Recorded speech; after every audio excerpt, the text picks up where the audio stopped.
আসুন 1 মিনিট আপনার মনটাকে একটু ভালো করে দেয়, ফিল করুন। আচ্ছা ধরুন হঠাৎ আপনাকে একজন ডক্টর একটা রিপোর্ট ধরিয়ে দিয়ে বলল আপনি আর মাত্র 30 দিন বাঁচবেন, আপনি ক্যান্সার আক্রান্ত। এখন ঠিক শেষ পর্যায়ে এসে দাঁড়িয়ে আপনি এটা জানতে পারলেন, বাট এটা শুধু আপনিই জানেন, আপনার বন্ধু বান্ধব কিংবা পরিবারের কেউ বিষয়টি জানে না।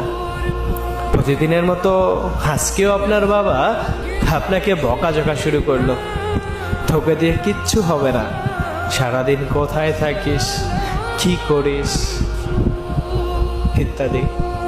তুই আজকাল অন্যান্য ছেলেদের মতোই হয়ে গেছিস, এরকম আরো অনেক কথা শোনালো মধ্যবিত্তের বাবারা, ঠিক যেমনটা বলে। তখন কি করবেন? তখনও কি প্রতিদিনের মতো আজও তর্ক শুরু করবেন, নাকি প্রাণ ভরে বাবার বকাগুলা শেষবারের মতো অনুভব করবেন?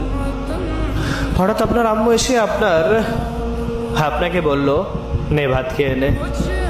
আপনার মনে হবে এই বুঝি আমার মায়ের হাতের শেষ খাওয়া, আমি তো আর বাঁচব না। আপনি পরম তৃপ্তি নিয়ে খাবার খাবেন এবং আপনার কাছে মনে হবে এটা আপনার শ্রেষ্ঠ খাবার। যদিও ডাল ভাত ছিল, তবু কেমন যেন অমৃতের মতো মনে হলো।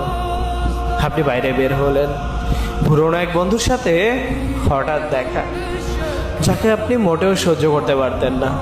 সব সময় তার সাথে কথা কাটাকাটি হতো, আজও কি সে আপনাকে কিছু কথা শুনিয়ে দিল? আচ্ছা, এখন কি আপনিও শুরু করবেন? তর্ক শুরু করে দিবেন? না, দিবেন না। আপনি হয়তো তাকে জড়িয়ে ধরবেন এবং বলবেন, দোস্ত ভালো থাকিস।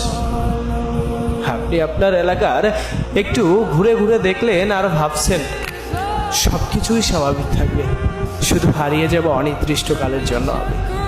আচ্ছা দেখুন তো, দেখুন আরেকটু দেখুন। প্রাণ ভরে দেখছেন আর ভাবছেন এই বুঝি শেষ দেখা।